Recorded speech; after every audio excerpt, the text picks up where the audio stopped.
Hello! Neewer, Neewer, Neewer, Neewer. Do you see what I did there? I made the name of the company sound like a siren. Yes! It's a trail camera from our new best friends at Neewer.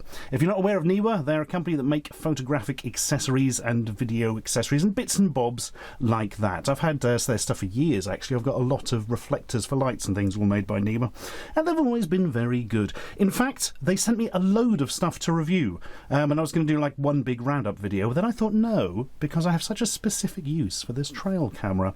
I'll do the roundup one later. Also, more importantly, they sent me new lights, so all the LED lights in here now are these really nice new Neewer ones where you can control the temperature and everything.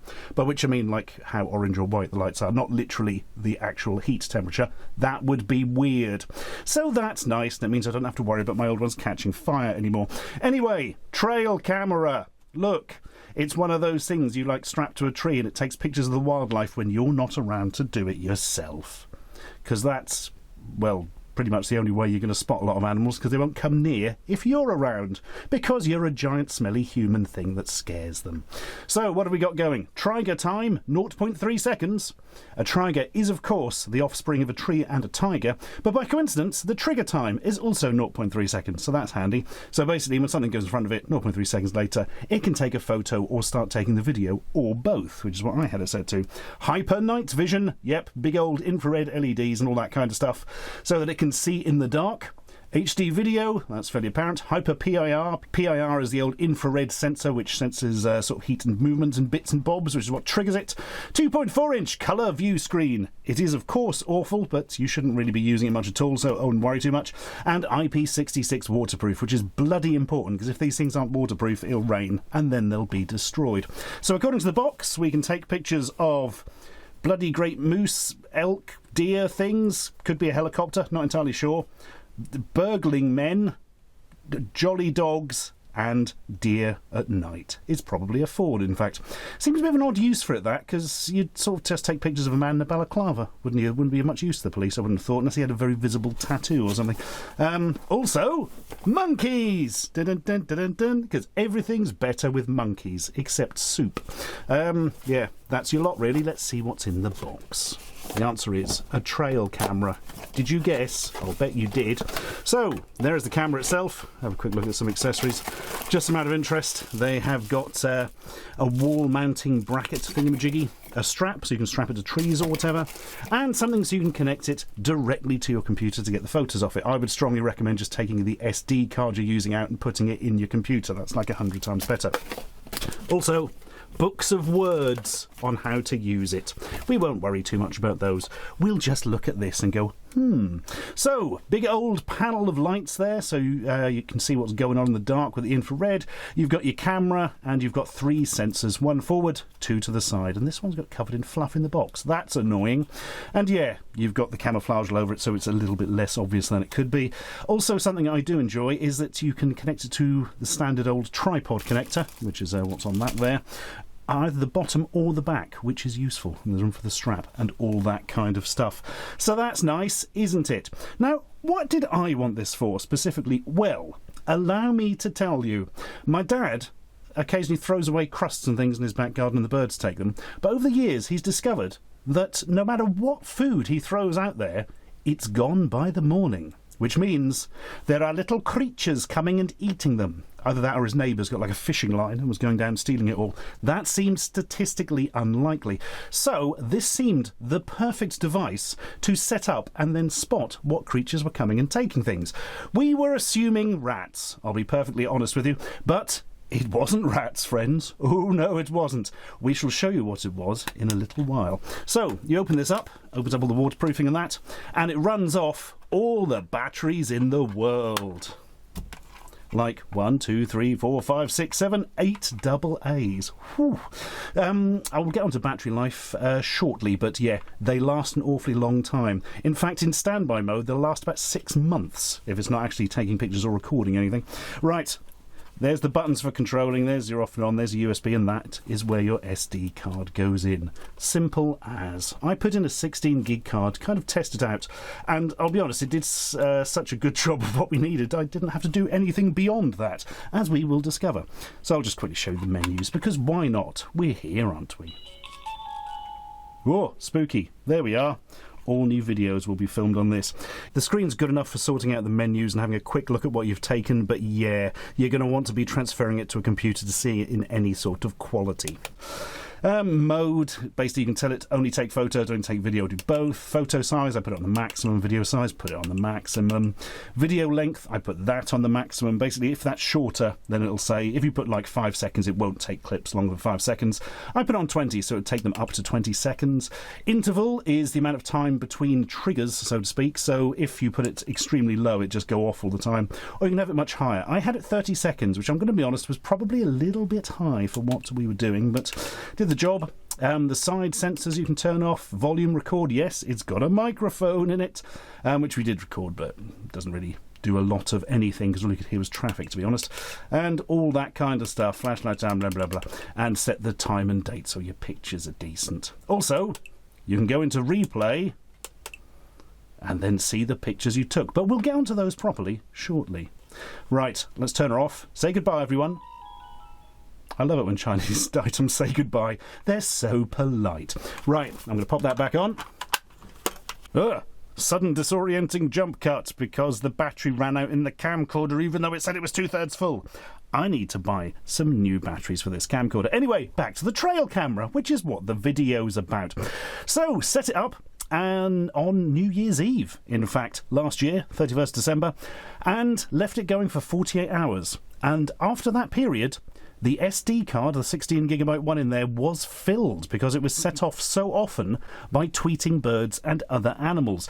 There were 552 files on it, which is 276 activations, because it takes the photo and then records the video as well. So that's the 16GB card filled up in 2 days, although it was going off an awful lot, because, yeah, a lot of animal traffic, shall we say, as we shall discover shortly, and still had about just over half the battery life left, I think. So even with recording a lot, the battery was not a problem. You could probably happily fill up a 32 or 64 gig card before having to replace them, I would have thought. I'm going to guess at 48 gigs. That's a total guess. Don't quote me on that. So yeah, as I said earlier, it's set to max 20 seconds video. So we got a fair bit of video of the monsters coming and eating the crusts and other bits of food. Now, there were 8 of them, possibly more because it's hard to tell birds apart. But let's go through it and show you what they're all like. Number 1. I believe this is a blackbird, a young blackbird. Bird lovers, do correct me in the comments if I'm wrong, because I'm not very good on the tweeting heathens. Now, this bird set the camera off about 50% of the time. We've got an awful lot of footage and photos of this blighter, and we knew it was around because my dad's seen it flying around the garden various times. So this was not a surprise. Right, I'm just going to show you the footage that is captured by the camera there. Just splice it straight in for you.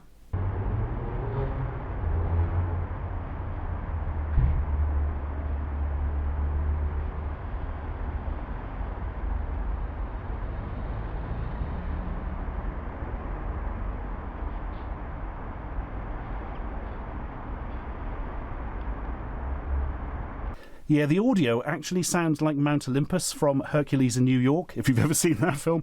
But, yeah, the quality is not amazing of the video. I mean, it's just there, basically, to show you what the animal is.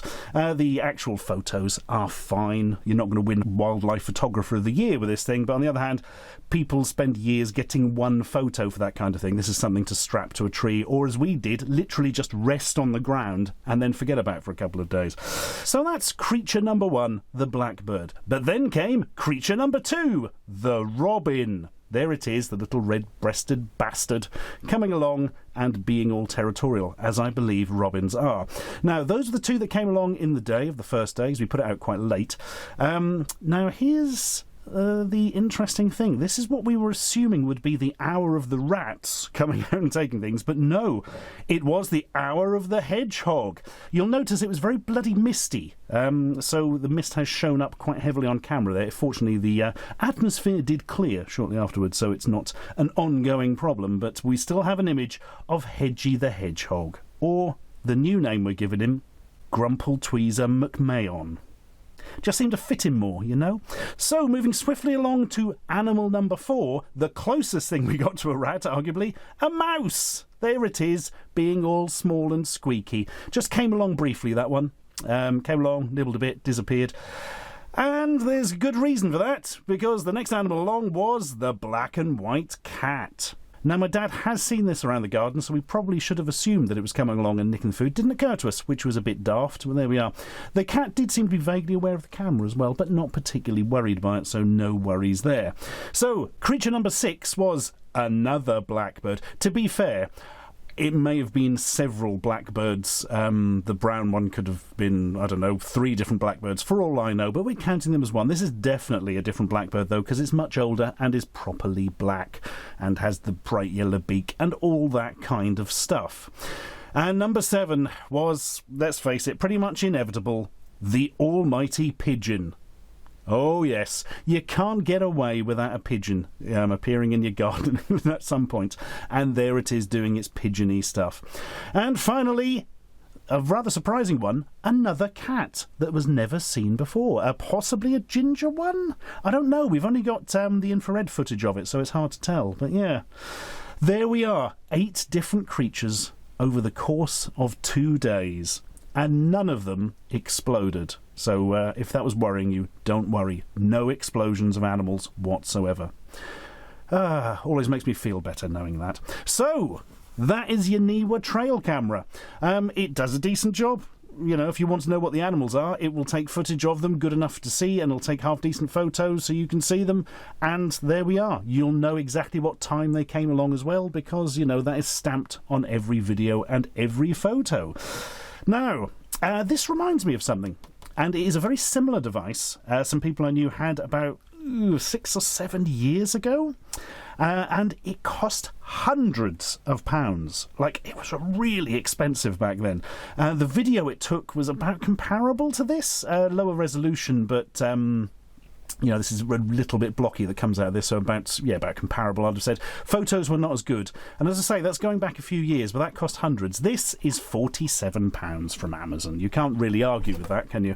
It does everything you need to spot whatever animals are hanging around, and then you can sit there and look at them afterwards and shake your fist at them and say, how dare you eat the crusts that I have deliberately left out for you. Actually, I wouldn't recommend doing that. Do you know what? I've just realised I forgot to mention something. This camera, also, you can plug directly in, look. 12 volt. However, it doesn't give you a power supply in there, so you'd have to find some generic one, and it would be awkward. Also, if you're going to leave it outside, you're going to have to do a lot of waterproofing around that, and where are you going to connect it to? And, ooh, yeah, I think the batteries do make more sense, but the option is there if you should want it. So yeah, I mean, for under 50 quid, for doing all that, if you want something like this, that's the perfect answer, just to see what wildlife is hanging around. Or if your neighbour appears in the middle of the night, naked, crawling through your garden, eating the grass, and then spitting it all out up against your windows, you can catch him at it with this. And then probably move house because your neighbour's a complete lunatic. Subscribe for more.